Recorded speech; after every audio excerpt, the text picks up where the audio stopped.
It's Monday, March 2. This is the news on PBCJ. I am Simone Absalom. More than 40,000 people are eligible to vote in Monday's by-election in Clarendon, Southeast. The Jamaica Labour Party's Pernille Charles and independent candidate Derek Lambert are the only candidates on the ticket. Lambert ran on a People's National Party ticket during the 2011 general election. The election centre for the by-election in Clarendon Southeastern is located at the Electoral Office of Jamaica's regional branch on Manchester Avenue in Maypen. The election centre is responsible for monitoring both electoral and political activities during the day. It will be co-chaired by the Director of Elections Glaspell Brown and Political Ombudsman Donna Parchment Brown. Several observer groups are on the ground in Clarendon, including representatives of the Jamaica Defence Force, Jamaica Constabulary Force, the National Integrity Action NIA, the Jamaica Umbrella Group of Churches, and Citizens Action for Free and Fair Election CAFE, as well as the Electoral Commission and Electoral Office. A by-election became necessary following veteran four-term parliamentarian Rudyard Spencer's resignation from the House of Representatives, effectively retiring from elective politics last month after unbroken service as Member of Parliament for the area since 2002. Prime Minister Andrew Holness will meet with the National Disaster Committee this week to discuss and approve a plan of action developed by the Ministry of Health to bolster Jamaica's preparedness to deal with the novel coronavirus. Holness made the disclosure at a mass political rally on Sunday ahead of Monday's by-election in Clarendon Southeast. The Prime Minister also responded to concerns about Jamaica's travel restriction in the wake of the deadly coronavirus, noting that it caused some dislocation and some discomfort. He noted that the policy of the government has been to err on the side of caution in protecting the health of the Jamaican people. The Pan American Health Organization, PAHO, says using masks during outbreaks of viral illnesses such as coronavirus disease 2019 COVID-19 has only been shown in scientific studies to be effective for protecting healthcare workers and to reduce the risk of sick patients spreading the disease. Based on scientific evidence, PAHO has recommended the use of face masks by people who have respiratory symptoms such as coughing, sneezing, or difficulty breathing, including when they are seeking medical attention, to protect others around them. PAHO said people, including family members who are providing care to individuals with respiratory symptoms, can also use the masks. But PAHO warned that wearing a face mask alone is not guaranteed to stop infections in any of these circumstances, adding that it should be combined with other personal protective measures such as hand hygiene, keeping a distance from people with symptoms, respiratory hygiene, or cough etiquette. Work has begun towards the rehabilitation of the Hopewell market in Hanover. The project, to be undertaken over a 4-month period, will cost $20 million. The scope of work will include expansion of the existing facility, re-roofing and reinforcement of the structure, construction of new sanitary facilities, and the installation of new plumbing and electrical fixtures. A parking lot will also be built to facilitate vendors who operate from motor vehicles. Minister of Local Government and Community Development Desmond McKenzie, speaking at the groundbreaking ceremony, said the project reaffirms the government's commitment to the improvement of market infrastructure across the island. Markets are critical to the country's economic survival. Many outstanding Jamaicans and many normal, ordinary Jamaicans, parents, operate out of markets. Many ride the trucks into Kingston to come to Coronation Market, sleep in the back of the truck, sleep on stalls, just to ensure that they are able to provide for their families. He said that markets are major sources of income from many Jamaicans and stimulate economic activity. There is a new project now underway to place more children under state care in stable family settings. The pilot is part of a 3-year program between the Child Protection and Family Services Agency and Family Life Ministries. Under the initiative, dubbed For the Child Foster Care Program, the FLM will identify, recruit, assess, engage, and notify the CPFSA of prospective foster families for processing. But what do we really know about foster care in Jamaica and how Jamaicans can get involved? Our news team sat down with Foster Care Officer, Child Protection and Family Service Agencies, Mrs. Tanika Casanova-Durant, to get the answer to these questions and more. The Child Protection and Family Services Agency is mandated to safeguard the best interest of our nation's children. Unfortunately, there are instances where our children become abused through neglect, sexual abuse, physical abuse, abandonment.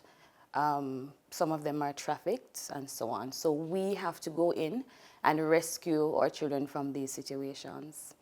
When we do our investigations and we find that a child is in need of care and protection, then that child is brought before the court. And subsequent to the findings of our social inquiry, then that child may be placed on a fit person order, and then that child is made a ward of the state. What is the extent of the educational opportunities given to children in state care?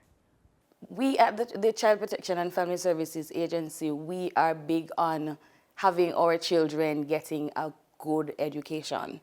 We want to end the cycle of poverty, and education is the best vehicle that we can give to our children for them to get out of poverty and end the cycle. And so we have invested over, I think, $20 million over the past year to fund our children's education via, tuitions, books, lunch money, that sort of thing. And we are just so thankful to our partners such as Children of Jamaica Outreach. Other entities such as USAID have partnered with the agency. We had entities such as Kiwanis, Optimist Club, and other private sector groups have come on board to assist us to ensure that children who come into care leave with a solid education and a very good opportunity to succeed at life. And we're very, very happy for that. It's good that members of the private sector are playing their part in. It really does take a village. It does. And speaking of taking a village, how does one become a foster parent? So persons who are interested in becoming foster parents, they first of all, and I always say this, that if persons do not love children, it doesn't make any sense. Persons who are interested in becoming foster parents can make contact with us at any of our parish offices. They can also visit our website to get more information as to what the requirements are, and they can download the foster care application form from our website. We are looking for persons between the age of 25 to 65 years old. The persons must have suitable accommodations. They must be gainfully employed or have a steady stream of income. The person must also be of good moral and legal standing, because there are certain checks and balances that we have to make. These children that we have in our care are children who have been abused and who have oftentimes gone through very unfortunate circumstances. So we have to ensure that we are putting them in environments that will safeguard their best interest, and we are putting them with persons who will protect their rights as children. It's interesting that you say one of your main focus is to ensure that the children continue to get the right amount of care and that the parent should be able to do so. When I become a foster parent, do I still get a form of support from the agency? Oh yes, absolutely.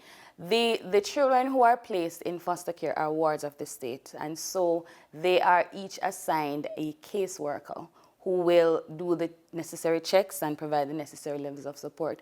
And so the caseworker will ensure that the children attend school regularly. They will do the home visits. They will have sessions with the children, group sessions, individual counseling sessions with the children. They'll also provide support for the foster parents. So we have ongoing training for our foster parents because we believe in capacity building, and they must have the necessary tools, the necessary skills and abilities to deal with some of the issues that our children may present with. And so when they are placed in foster care, we, as an agency, we have certain things, certain systems in place to ensure that the placements are sustainable and that the children benefit as best as possible.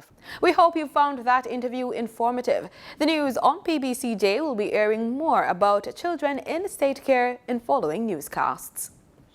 The University of the West Indies, UWI's open campus, will be assisting the government in training and research on sexual harassment in the workplace and related matters.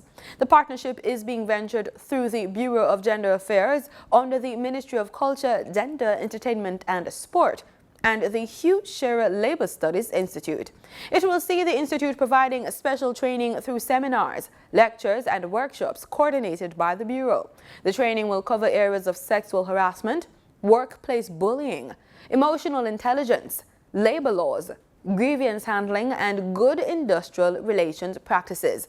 It's expected to contribute to an appreciation among public sector workers of the importance of promoting an environment free of sexual harassment in which all categories of workers are treated with respect and dignity.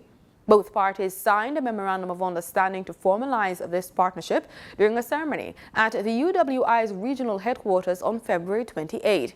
Minister of Culture, Gender, Entertainment and Sport, Olivia Grange, participated in the signing. She said the MOU has been entered into at an opportune time in light of the increasing incidents of violence and abuse of Jamaican women. She noted that through the MOU, the intent is to explore the impact on productivity of sexual harassment and the implications for workplace competitiveness.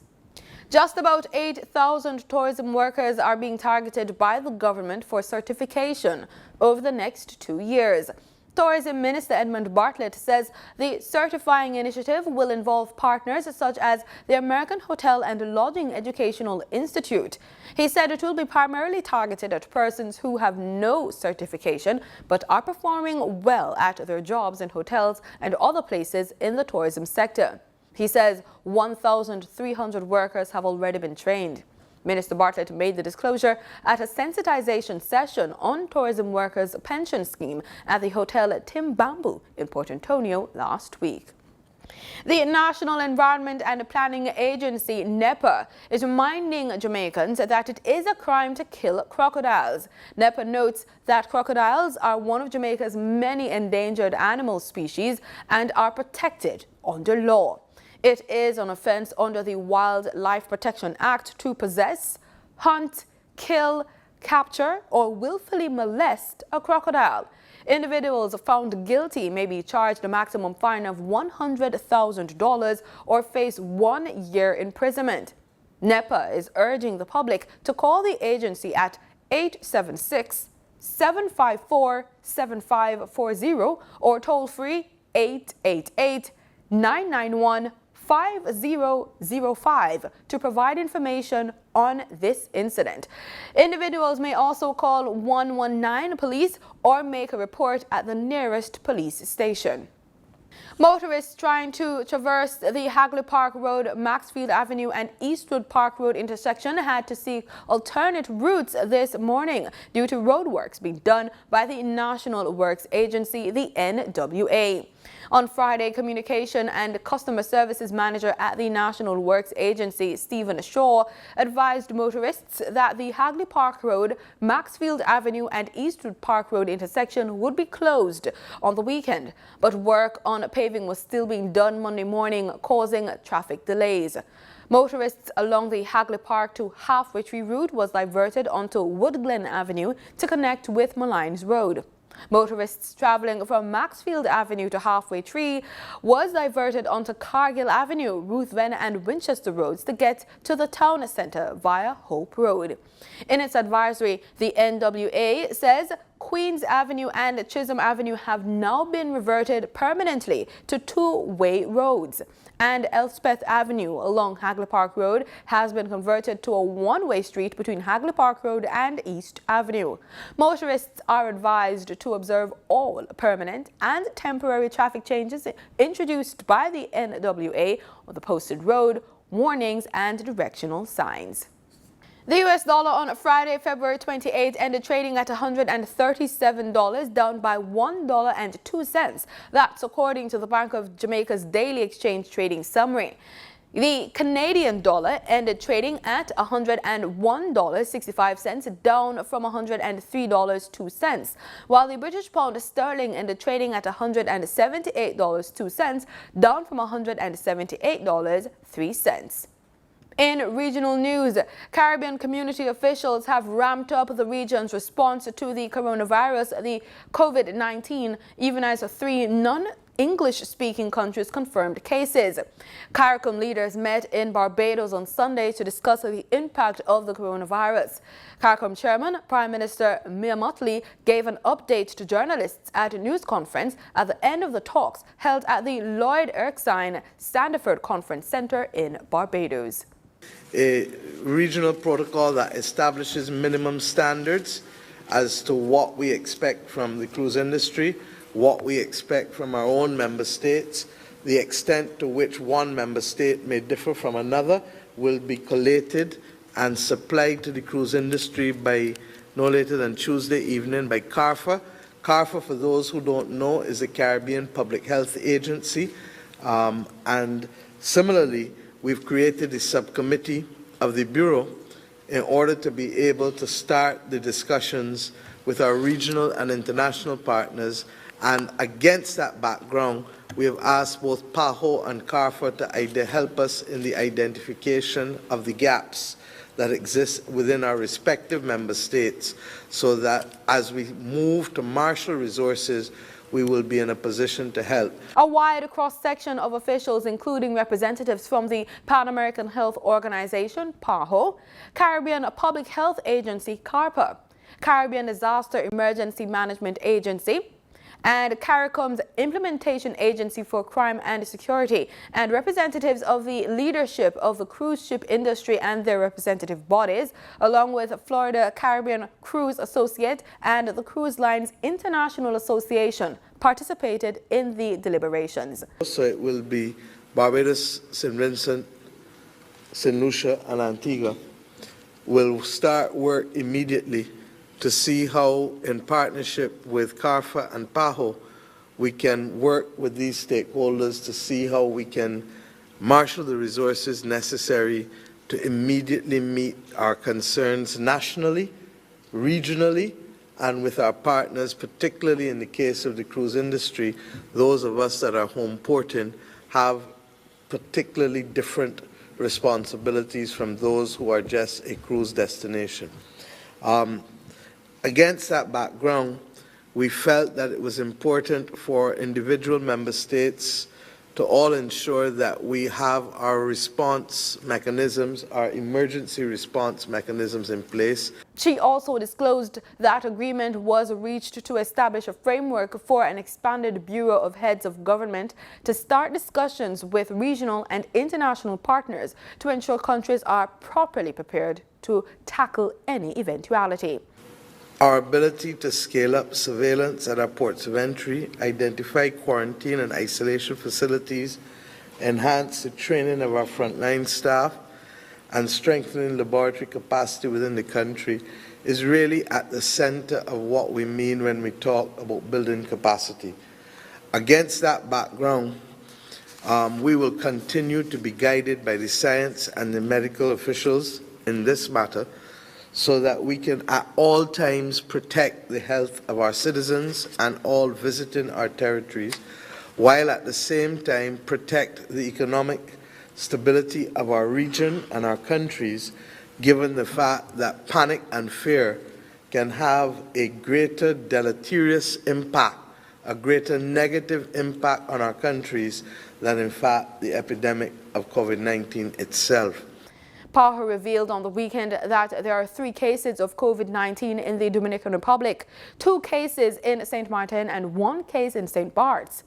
The Prime Minister of Barbados maintained that it was within the region's capacity to detect, contain and manage the virus, but it would require cooperation, partnership and discipline, as well as communication. In other regional news, voters in Guyana will go to the polls on Monday, March 2 in a general election amid hopes that the discovery of huge new oil reserves could transform the South American nation, one of the region's poorest. 65-member National Assembly will be elected for a 5-year term, and the leader of the largest coalition or party becomes the country's president. Incumbent President David Granger faces rival Irfan Ali for the top post. The political parties have signed the Code of Conduct of the Guyana Elections Commission. 2 weeks ago, the political representatives signed another code that was compiled by the Ethnic Relations Commission. The GCOM Code of Conduct focuses on rules, values, and ethical principles related to the upcoming elections, and that should be observed before, during, and after the day of polling. Chairperson of GCOM, Justice Claudette Singh, said she's pleased that the political parties have agreed to sign on to the code. The purpose of this code is to develop and maintain rules, values, and ethical principles for the guidance of our political parties. It is noted that some political parties are absent. It is no fault of theirs, but solely because of our late invitation. The fact that they are not present should not be viewed as an indication that they are not in agreement with the code. However, it is indeed refreshing to note that many of our political parties have readily consented to abide by the principles embodied in the code by their presence here this afternoon. I would urge all parties to adopt a responsible approach in an effort to ensure that in the days leading to elections, during the campaigns, that there be free of hate speeches, incitement, and provocation, which may inevitably invoke emotions in an already charged atmosphere. President David Granger signed the code on behalf of the APNU-AFC coalition. He commended the Guyana Elections Commission on its work and the development of the code. The Partnership with National Unity and Alliance for Change Coalition would like to commend the Elections Commission on drafting this code and commits to abide by the values and standards enshrined in the code. Thank you. The presidential candidate for the PPP, Irfan Ali, said his party is committed to observing the code. For us, the Code of Conduct is a very important part of the elections. We have committed before and we remain committed to the values of the Code of Conduct, and we also remain committed to ensuring that there is free and fair elections, and elections that is also free from fear. And the representative of a new and united Guyana party, Jonathan Yearwood, said a code of conduct should have been put in place much earlier. I think it's extremely late in the game for this to be doing now. We're 2 to 3 days before the election. This should actually have been done 2 months ago, probably. ERC did theirs 2 to 3 weeks ago. I think GCOM is a little bit behind the game where this code of conduct is actually being done. And maybe there's something they can look forward to go forward from here. Next elections, have it a lot earlier. The parties have committed themselves to maintaining a conducive atmosphere for the hosting of peaceful elections. The Caribbean Community CARICOM appears comfortable with the preparations of the Guyana Elections Commission for Monday's elections and has also been assured of the readiness of the security forces. CARICOM has officially launched a 17-member elections observer mission, which is being led by retired Justice of the Eastern Caribbean, Cynthia Connie Marta of St. Lucia. She said the CARICOM team is in Guyana to observe the elections, and that is what it will do. The role of CARICOM Election Observation Mission is to observe the electoral process, collect quantitative and qualitative information and observations of the voting process and the results, observe and assess the outcome of the elections and its initial impact on the social and political environment, and the preparation of a final report on the elections. The CARICOM team has already been meeting with stakeholders and civil society organizations, including the Guyana Trades Union Congress, the Guyana Agricultural and General Workers Union, the Private Sector Commission, and SASA. The CARICOM team also met with the Police Commissioner Leslie James, who assured the observer group that the police force is ready for the polls and any other issue related to the elections. Well, the Commissioner convinced us that the force was prepared to deal with any incidents of violence or any security issues that may occur during the election, both before, during, and after. He also indicated that they would not be wearing arms, no guns, because he thought that that was not necessary.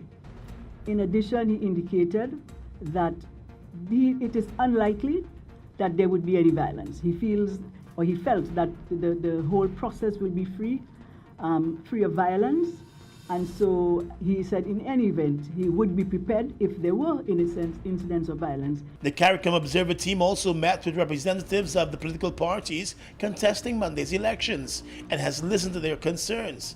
The mission includes the senior electoral officials from Antigua and Barbuda, Bahamas, Barbados, Haiti, Jamaica, St. Lucia and Kitts and Nevis, St. Vincent and the Grenadines, Suriname, and Trinidad and Tobago. In sports, West Indies missed out on the semi-finals of the Women's 2020 World Cup for the first time in 6 tournaments when they suffered a 46-run defeat to England in a lopsided contest on Sunday.